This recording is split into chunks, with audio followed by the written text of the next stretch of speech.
ये तो बुरे दिन हैं आज भी। मुझे बताएं 150 दिन इमरान रियाज को किसने रखा? अब आ गया है ना ज़िंदा सलामत, उससे तफ्तीश करें और तहकीकात करें और बताएं कि कौन लोग उठा के ले गए थे, और जो उठा के ले गए उनको सज़ा मिलेगी तो हम अच्छे दिन की बात करेंगे। और ख़वातीन के बारे में 2023 का सुप्रीम कोर्ट का फ़ैसला है कि किस तरह का भी केस हो उनका ज़मानत का हक़ होता है, बुनियादी हक़ है उनका ज़मानत लेना। तो उसके लिए 5 महीने 6 महीने क्यों लग गए? ये हमारे लिए काबिल अफसोस है। शहरियार अफरीदी का भाई आ गया, भाई आ गया, लेकिन उसको उठाया किसने? जब तक उसके उन मुजरमों तक नहीं पहुँचेंगे तब तक तो कोई अच्छे दिन नहीं होंगे। अली नवाज़ अवान का भाई आ गया तो उन मुजरमों तक कैसे पहुँचेंगे? आप शहजाद अकबर का भाई आ गया, उन मुजरमों तक कैसे पहुँचेंगे? और आज भी सदाकत अब्बासी कहाँ है, मशवानी कहाँ है, आज भी उस्मान डार कहाँ है, शेख रशीद कहाँ है? सवाल ये नहीं है कि फ़लाँ आ गया है तो बड़ी खुशी की बात है। सवाल ये है कि जिन्होंने उठाया, जिन्होंने ये जुर्म का इर्तिकाब किया, क्या उनको सज़ा मिली या नहीं? जिस दिन उनको किसी एक शख्स को सज़ा मिलेगी हम समझेंगे अच्छे दिन का आगाज़ हो गया है। उसके बाद डिलेइंग टैक्टिक्स इस्तेमाल हो जाते हैं इसके ज़रिए। प्रोसिक्यूशन तो पहले ही चाहती है कि इसमें डिले हो जाएँ। तो देखें, जो ज़मानत का मामला होता है वो टॉप मोस्ट प्रायोरिटी होता है। उसको बेशक आप इन कैमरा रखें, उसको ओपन ट्रायल रखें, ये तो फ़ैसला ट्रायल में होगा, लेकिन ज़मानत का फ़ैसला अगर ज़मानत बनती है तो वो आज सुन के फ़ैसला कर देना चाहिए। मैं समझता हूँ कि ये कहना कि हम पहले ये फ़ैसला करेंगे कि इसका इन कैमरा ट्रायल हो या ओपन प्रोसीडिंग्स हों, ये फ़ैसला तो सब्सिक्वेंटली बाद में हो सकता है जब ट्रायल की स्टेज आएगी। लेकिन इस स्टेज पे उस फ़ैसले को महफूज करना और पहले उस फ़ैसले के ऊपर फ़ैसला लेना कि जनाब हम इन कैमरे का फ़ैसला पहले करते हैं और ओपन ट्रायल का फ़ैसला पहले करते हैं, फिर हम ये फ़ैसले में जाएंगे कि क्या ज़मानत का केस बनता है या नहीं। क्योंकि अगर आपने साबित कर दिया कि जनाब ये ज़मानत का केस है और आपने ज़मानत दे दी जो कि इसमें 2 साल की सज़ा है, तो क्वेश्चन ये राइज़ होता है कि जितने दिन आपने उनको जेल में रखा उसका कौन ज़िम्मेदार होगा। और पहले भी आपने देखा था जस्टिस आमिर फ़ारूक साहब ने खुद पहले दिन ये कहा था कि on the face of it ये इल्लीगल आर्डर है हुमायूं दिलावर का। जब उसका फ़ैसला इल्लीगल था तो उसको तकरीबन 25 दिन बाद वो जजमेंट या वो सेंटेंस सस्पेंड हुई। नुकसान उसका क्या हुआ? इस दौरान 15 तारीख को सैफर की FIR कट दी गई और जिसका किसी को कोई नहीं पता। जिस दिन ज़मानत हुई उस दिन शाम को पता चला कि जनाब एक अनडेटेड रोप कार है बग़ैर किसी तारीख़ के, इसका मतलब है बैक डेटेड, साइन करा दी गई थी जज साहब से और वो सर्कुलेट हो रही थी। और उसके लिए ज़रूरी होता है कि अगर किसी को फ़िज़िकल या जुडिशल कस्टडी में रखना हो या ऑर्डर करना हो तो उसकी फ़िज़िकल प्रेजेंस के बग़ैर, उसको प्रोड्यूस कराए बग़ैर हो नहीं सकता। और इसी तरह उसके वकील को बुलाए बग़ैर, उसको पता किए बग़ैर हो नहीं सकता। लेकिन ये सारा बैकडेटेड ड्रामा रचाया गया इसलिए ताकि खान को हमने बाहर नहीं आने देना। तो क्या अगर निज़ाम इंसाफ को इस तरह कंप्रोमाइज़ करके हमने चलाना है तो बड़े अफसोस की बात है। ये सिर्फ़ एक केस नहीं है, टिरियान वाला केस 2 जज साहिबान ने फ़ैसला लिख दिया, तीसरे जज साहब ने उसमें डिफरेंस ऑफ ओपिनियन दे दी, फ़ैसला वेबसाइट पे आ गया और उसके बाद 1 दिन बाद उसको वापस हटा लिया गया और आज तक वो महफूज है। इसी तरह तमाम वो कुछ 6-7 के करीब केसेस हैं जिसके ऊपर भी बहस होती है, वो फ़ैसला महफूज हो जाता है और वो बंद कमरे में और ड्राइंग रूम में चला जाता है। अफसोस की बात यह है कि फ़ैसले वक्त पे होने चाहिए, इंसाफ ना सिर्फ हो बल्कि होता हुआ नज़र आए।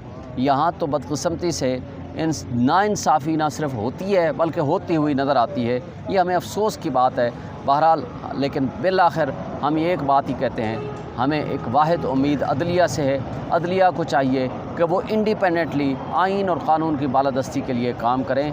और जहाँ तक इस बात का ताल्लुक़ है कि जज साहब ने हर वो फ़ैसला महफूज कर लिया और उसका फ़ैसला बाद में किया जाएगा, इसके ज़रिए जो ज़मानत डिले होगी उसका कौन ज़िम्मेदार होगा? शुएब साहब, ये बताइए कि आज एक मामले में इमरान खान साहब को एक अदालत में पेश किया जा रहा था, वहाँ पर सुप्रीम फैसला करता है कि इमरान खान साहब को सिक्योरिटी थ्रेट है, लिहाजा जहाँ तक हम जानते हैं कि एक जेल सुप्रीडेंट की जो जुडिक्शन है वो जेल ही है, तो बाहर और पंजाब और इस्लामाबाद इस तरह के फ़ैसले भी किए जा रहे हैं, क्या कहते हैं आप? देखिए, मसला ये नहीं है, मसला ये है कि जहाँ रूल ऑफ लॉ नहीं होता, जहाँ कानून की हुक्मरानी नहीं होती, तो वहाँ ये ख़राबियाँ हम हर जगह पे देखते हैं। जिसका जो अख्तियार नहीं है वो अख्तियार वो इस्तेमाल करता है। सुप्रीडेंट जेल को कोई अख्तियार नहीं है कि वो ये फ़ैसला करे कि जेल सराउंडिंग से बाहर किसको कितना ख़तरा है और नहीं है। ये बाकी सिक्योरिटी इदारों का काम है। बाकी किसी भी सिक्योरिटी इदारों से अगर उन्होंने कोई कंसर्न की है। लेकिन मुझे बताएं, जब हम F8 मरकज़ में ये कहा करते थे कि हमें सिक्योरिटी थ्रेट है, उस वक्त अदालतें मानती थी, ना प्रोसिक्यूशन मानता था, ना ही उस वक्त जो मुख्तदर हल्के और तबके हैं वो मानते थे, बल्कि हमारे ख़िलाफ़ आके यहाँ प्रेस कॉन्फ्रेंसेस की जाती थी। मुझे बताएं, आज जेल सुप्रीडेंट के पास क्या वो एविडेंस है जिसको वो बुनियाद बनाकर कहते हैं कि जनाब वहाँ सिक्योरिटी थ्रेट है। देखें, F8 की कचहरी में हमारे था, हम नहीं जाते थे, लेकिन जो स्पेशल कोर्ट्स बनी हैं हम वहाँ तो जाते थे। वो आप अरेंजमेंट करा लें, वहाँ जो स्पेशल कोर्ट्स जो कम्प्लेक्स है G11-1 का, वो सराउंडेड है और बाउंड्री वाल है, वहाँ आप सिक्योरिटी अरेंजमेंट करें। और सिक्योरिटी देना ये सिक्योरिटी इदारों का ये फ़र्ज़ है और उनकी ज़िम्मेदारी है। सर ये बताइए, इमरान रियाज साहब बाहर आ गए और रात हमने खबर सुनी कि शहरियार अफरीदी भी, उनके भाई भी जो हैं वो बाहर आ चुके हैं और 6-7 ख़वातीन हैं जिनकी ज़मानतें हुई हैं। क्या अच्छे दिन का आगाज़ हो गया? ये तो बुरे दिन हैं आज भी। मुझे बताएं, 150 दिन इमरान रियाज को किसने रखा? अब आ गया है ना ज़िंदा सलामत, उससे तफ्तीश करें और तहकीकात करें और बताएं कि कौन लोग उठा के ले गए थे, और जो उठा के ले गए उनको सज़ा मिलेगी तो हम अच्छे दिन की बात करेंगे। और ख़वातीन के बारे में 2023 का सुप्रीम कोर्ट का फ़ैसला है कि किस तरह का भी केस हो, उनका ज़मानत का हक़ होता है, बुनियादी हक़ है उनका ज़मानत लेना। तो उसके लिए 5 महीने 6 महीने क्यों लग गए, ये हमारे लिए काबिल अफसोस है। शहरियार अफरीदी का भाई आ गया, भाई आ गया, लेकिन उसको उठाया किसने? जब तक उसके उन मुजरमों तक नहीं पहुँचेंगे तब तक तो कोई अच्छे दिन नहीं होंगे। अली नवाज़ अवान का भाई आ गया, तो उन मुजरमों तक कैसे पहुँचेंगे? आप शहजाद अकबर का भाई आ गया, उन मुजरमों तक कैसे पहुँचेंगे? और आज भी सदाकत अब्बासी कहाँ है, मशवानी कहाँ है, आज भी उस्मान डार कहाँ है, शेख रशीद कहाँ है? सवाल ये नहीं है कि फ़लाँ आ गया है तो बड़ी खुशी की बात है। सवाल ये है कि जिन्होंने उठाया, जिन्होंने ये जुर्म का इर्तिकाब किया, क्या उनको सज़ा मिली या नहीं? जिस दिन उनको किसी एक शख्स को सज़ा मिलेगी, हम समझेंगे अच्छे दिन का आगाज़ हो गया है। पंजाब पुलिस ने अपने ट्वीट में लिखा कि इमरान रियाज बाजियाब हो गए। पंजाब पुलिस ने अगर कराया है बाजियाब, तो नाम क्यों नहीं बताए जा रहे? कहाँ से कराया, किस से कराया, कौन ले थे वो जो गुंडे जिन्होंने अगवा किया? देखें, वो कस्टडी में थे, उनकी ज़मानत हुई। किसकी कस्टडी में थे? कोई पुलिस की कस्टडी में थे, वहाँ से उनकी ज़मानत हुई। ज़मानत होने के बाद उनकी कस्टडी से गायब हो गए। जब वो गायब हो गए तो ज़िम्मेदारी उनके ऊपर आती है कि वो किसके पास थे। आज जो बाजियाबी की खबर दे रहे हैं, ये बताएं कि वो थे किसके पास, ये उनकी बिल्कुल ज़िम्मेदारी है। और अगर वो नहीं बताते हैं या वो नहीं डिग आउट करते हैं तो उन सब के ख़िलाफ़ एक्शन होगा और क़ानून के मुताबिक होना चाहिए। क्या आपको लग रहा है कि इससे इमरान खान की ज़मानत का मामला, ये मामला हल हो जाएगा? अभी तो ये डिसाइड नहीं हो रहा कि आपने इन कैमरा करनी है या कैमरा करनी है। देखें, इनको चाहिए था कि सबसे पहले ज़मानत का फ़ैसला करें। भाई आप इन कैमरा कर लें, लेकिन ज़मानत का फ़ैसला पहले करें। इन कैमरा ट्रायल और ओपन ट्रायल का फ़ैसला हमेशा बाद में होता है। वो उसका ज़मानत किसी भी बुनियाद पर रोकी नहीं जा सकती। आपको याद होगा जो नीचे वाले जज साहब हैं, जुल्करनैन साहब, उन्होंने पहले ये कहा कि जी हाई कोर्ट में रिट पेंडिंग है, कि जी मैं मंडे को हर हाल में फ़ैसला करूँगा, मंडे को छुट्टी कर ली। फिर जुमेरात को फ़ैसला करूँगा, जुमेरात को छुट्टी कर ली। फिर फ्राइडे को बीच में एक दिन आए और सैटरडे को डेट थी, फिर छुट्टी कर ली। फिर जब आते हैं मंडे वाले, अगले मंडे को, वो फिर आकर कहते हैं कि जनाब इसमें कुछ सर्टिफिकेट की गलती है, वो मैं दुरुस्त करूँगा। फिर 4 दिन बाद मज़ीद, यानी 20 दिन लगा के उन्होंने सिर्फ टेक्निकलिटीज़ पे या छुट्टियाँ करके डिले किया और उसके बाद खारिज कर दी। भाई अगर आपने खारिज करना था पहले दिन कर दें। और सिमिलरली इन जज साहब के लिए भी अफसोस की बात है कि आप मेरिट पे फ़ैसला करें। चीफ जस्टिस साहब के पास जब ये केस है, या ज़मानत बनती है ज़मानत दें, नहीं बनती आप खारिज करें, लेकिन ये काबिल ज़मानत जुर्म है जिसकी सज़ा मैक्सिमम 2 साल है। बदकिस्मती ये है कि यानी पाकिस्तान की सलामती और ख़ुद मुख्तारी को जिसने डिफेंड किया, इमरान खान, वो तो जेल में है। और जिसने कहा एब्सोल्युटली नॉट, वो तो जेल में है।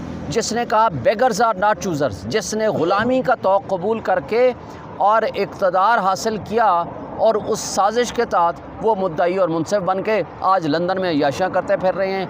ये बदकिस्मत कौमों की निशानी होती है जो अपने हीरोज़ को उठा करके जेलों में डालते हैं और अपने गद्दारों को अपने इक़्तिदार में लाते हैं। ये अफसोस की बात है। इसलिए आज पूरी कौम 90% लोग खड़े हैं इमरान खान के साथ। आज उसका जीना मरना इस मुल्क में है। अपने लोगों के साथ है, जिनकी प्रॉपर्टीज़ बाहर हैं, जिनके बच्चे बाहर हैं, जिनके इक़्तिदार बाहर हैं, जो सिर्फ़ आपके ऊपर हुक्मरानी करने आते हैं, इसहाक़ डार हो, शहबाज शरीफ हो, नवाज़ शरीफ हो, इनको क्या लगे कि आज डॉलर जी ऊंचा चला गया? उनको क्या लगे? उनको तो सारा कुछ डॉलर में है। आखिरी सवाल ये बताएं कि काकड़ साहब का बयान इमरान खान साहब उसकी पार्टी से मुताल्लिक़ कैसे देख रहे हैं? मैं शदीद मज़म्मत करता हूँ काकड़ साहब के इस बयान को, कि इसका मतलब है वो प्री डिटर्मिन्ड होकर बैठे हुए हैं कि इमरान खान के बगैर हमने इलेक्शन कराने हैं। भाई आज जो जबर और खौफ की फ़िज़ा है, आज तो आप केयर टेकर हो, निगरान हो, किसके निगरान हो? इसका मतलब है कि जो आप एक्सटेंशन है आपकी राजा रियाज़ और शहबाज शरीफ की, आप तो उनके एजेंडे पे काम कर रहे हो। आपको किसने ये हक़ दिया है कि इमरान खान के बगैर आप इलेक्शन कराओ? आपका इलेक्शन से क्या काम है? आप कहो हम फ्री फैसिलिटेट करेंगे, तमाम पॉलिटिकल पार्टीज़ बराबर हैं, आप लेवल प्लेइंग फील्ड दो, हमारे वर्कर्स, हमारे कारकुन, हमारे लीडर्स आप उठाए जा रहे हैं और साथ आप ये भी मैसेज दे रहे हैं। तो ये इसका मतलब है कि आप इम्पार्शल नहीं हैं, आप पार्शल हैं, आप जानिबदार हैं, और ये आपका तर्ज़ अमल और आज आपकी ये गुफ्तगू जो काकड़ साहब की है, वो ये शो करती है कि आप किसी एजेंडे पे हैं। आप सिर्फ शहबाज शरीफ और नवाज़ शरीफ की आशीर्वाद और एस्टेब्लिशमेंट की गोद में बैठ के यहाँ आपने इक़्तिदार हासिल किया, और उसके तवालत की खातिर आज आप अपने आकाओं को खुश करने की कोशिश कर रहे हैं। बहुत शुक्रिया।